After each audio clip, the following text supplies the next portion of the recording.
अगर आपकी भी मैथ स्ट्रांग है तो अमेज़ॉन और मॉर्गन स्टैनली का ये वन लाइनर चैलेंज सॉल्व करके दिखाओ। तो आप देखो यहाँ पे स्क्रीन पर हमने एक कंसोल स्टेटमेंट रन किया है जिसमें हम सिंपली चेक कर रहे हैं 3 ग्रेटर दैन 2 ग्रेटर दैन 1।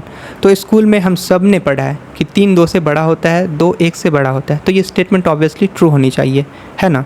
लेकिन हम सबको मालूम है कि जावास्क्रिप्ट इतना आसान नहीं है, जावास्क्रिप्ट की कुछ अलग ही दुनिया होती है। तो यहाँ पे सबसे बड़े 2 कॉन्सेप्ट काम आ जाते हैं, पहला कंपैरिजन ऑपरेटर का और दूसरा एसोसिएटिविटी का। सबसे पहला स्टेप, जावास्क्रिप्ट कंपैरिजन ऑपरेटर को लेफ़्ट टू राइट सॉल्व करता है। तो सबसे पहले सॉल्व होगा 3 ग्रेटर दैन 2, जो कि सही है, हमें रिज़ल्ट ट्रू दिया। अब यही जो ट्रू आउटपुट आया, ये सबसे बड़ा ट्रैप बन गया हमारे लिए। अब हमारा कंपैरिजन जो हमारा एक्सप्रेशन है वो बन गया ट्रू ग्रेटर दैन 1 में।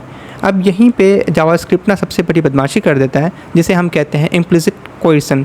तो जब भी किसी बूलियन वैल्यू को जावास्क्रिप्ट देखता है, जैसे ट्रू या फॉल्स, तो उसको क्या करता है और इसको देखता है कि वो नंबर के साथ कंपेयर हो रहा है, तो जावास्क्रिप्ट इंजन उस बूलियन वैल्यू को नंबर में कन्वर्ट कर देता है।